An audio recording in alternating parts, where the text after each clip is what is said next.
American Prophet Ronald Dwayne Whitfield, recording on Thursday, December 13th, 2018.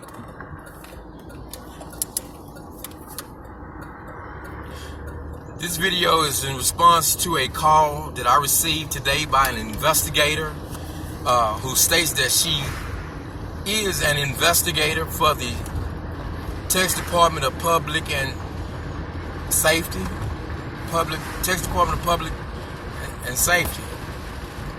She was calling on behalf of the Texas Supreme Court. The Texas Supreme Court has concern about what's wrong with me, evidently. So at this time, I will bring to the all members of the Texas Supreme Court as to what the problem is. Question: can the state of Texas commit crimes? That question has already been answered.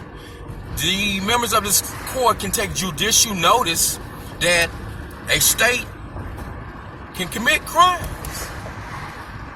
The acts of the Texas Department of Family and Protective Service is the acts of the state of Texas itself. The Department of Family and Protective Service is a creature or an arm of the state of Texas.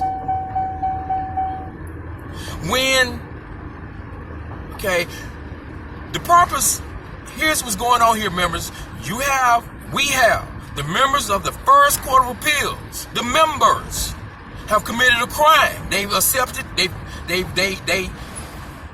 the members of the First Court of Appeals have accepted a bribe. When the CPS received an anonymous call from Memorial Hermann Hospital in the Texas Medical Center on Saturday, May 6th of 2017, making a false report, child abuse, that's one thing. When the state of Texas sent her department, and her department sent her officer to my house to investigate these false allegations, and then after 5 hours of investigating, took my child, that act is an act of the state of Texas, and that act constitutes the crime of kidnapping. When the United States Court of Appeals for the Fifth Circuit, in a case called Gates versus Texas Department of Family and Protective Services at volume 537, Federal Reporter 3D, beginning at page 404, Fifth Circuit Court of Appeals announced a landmark decision on July 8th of 2008, telling Texas, Georgia, Alabama, and Louisiana, and maybe another state that federal court has jurisdiction over, and not to mention world, that the United States Supreme Court is the highest court in the land, not over the sea. I think our military tribunals, I don't know, but I can certainly find out who has jurisdiction over the sea, the high seas. I don't know, but keeping it on point, when that court rendered a decision warning the state of Texas, Louisiana, Alabama, and Georgia on July 8th of the year 2008, that from this day on, we'll let you make it this time, because the law was not clearly established. But from now, the next time, should you enter someone's house with intent to remove or seize their child or children, and you do not have a warrant, or you do not have consent, or if you do not have an emergency right then existing, right then, you commit a crime. You take someone's child without an emergency, with intent, frame of mind, a mens rea, and you have no emergency, you have no court order, and you have no consent, you commit not only a criminal, the state of Texas, not only a criminal offense, but also a civil tort. In this case, Texas entered my house thinking I was a doggone fool. And yet there are videos showing, demonstrating it. In fact, my mother's willing to raise her hand and say the CPS man, Paul Gonzalez, repeatedly was even telling her that how much I knew the law. It was bothering him how much I knew the law. You see videos on YouTube of me telling you got to have a court order. You see civil disobedience, I make them take me to jail. Now, here's the next crime. CPS Paul Gonzalez, investigator, appeared in court for what you all call an initial hearing, what the federal courts call a Fourth Amendment hearing. I was there. My mother was there. The man that kidnapped my child was there. He making it clear to CPS, y'all making me do this under duress to keep my job, but I be god doggone. When I go to court, I'm going to tell the judge what happened. I'm not going to implicate myself in this crime. It's what he was there to tell them. Judge Phillips did not conduct the hearing, the Fourth Amendment hearing.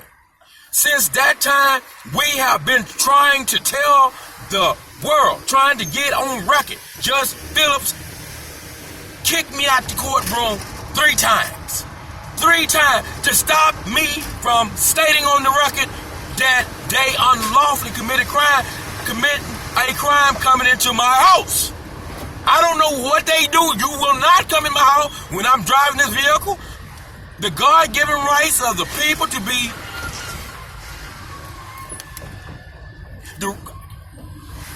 the God-given right of the people to be secure in their persons, places, houses, effects, against notice this, y'all. Unreasonable searches and seizures shall not be violated. And no warrant, that word is a negative. I'm not going to go demonstrate my knowledge of the language. Shall issue but upon probable cause. Judge Phillips conducted no initial hearing.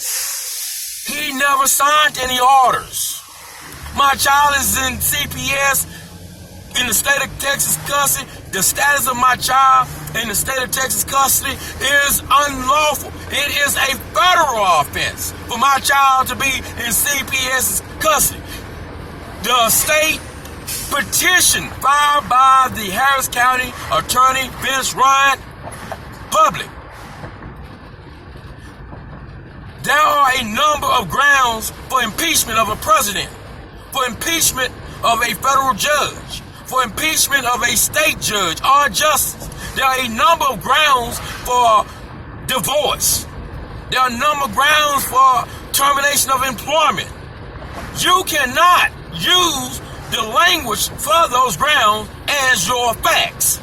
Failure of CPS to allege specific facts, says our United States Supreme Court in a case called Steele Company. All right, officer. All right. He's directing traffic. As the sun had been somewhat blinded. Steele Company versus Citizen for a Better Environment, beginning in volume 118.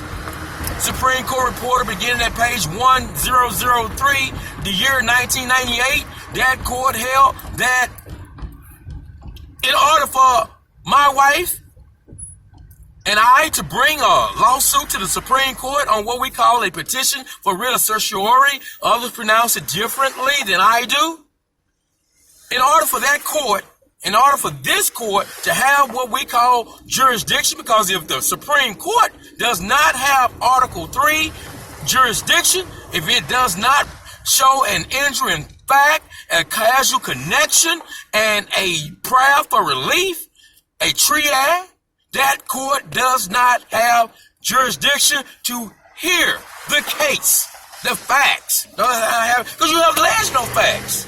So how can you cannot render a judgment where there is no fact. The petition, in this case, does not allege any facts. Get the petition itself, world. It's right there online. In the First Court of Appeals, in the First Court of Appeals of Texas, in case number 1-18-00485-CV, as well as a twin companion case still pending. Should have been dismissed long ago for warrant of jurisdiction 01-18-00311-CV.